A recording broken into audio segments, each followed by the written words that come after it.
এই গরমে রোজ তেতো খাবো, রোজ তেতো তেতো টক এইগুলো খাওয়াবো।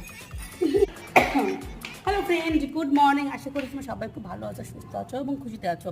এই গরমে সুস্থ থাকতে হবে, আর মাথা ঠান্ডা রাখতে হবে, আর হচ্ছে ঠান্ডা জিনিস খেতে হবে। বাপরে বাপ।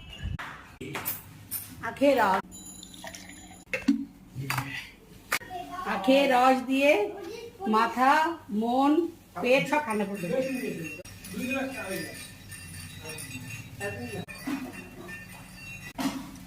পেট ঠান্ডা করলে হবে কি, রান্না করেছে আজকে গরম গরম, শুধু মশলা আর মশলা। কি রান্না করেছে দেখে। আজকে রান্না করছি পটল, তেল পটল, আরও কই তেল আর তেল পটল।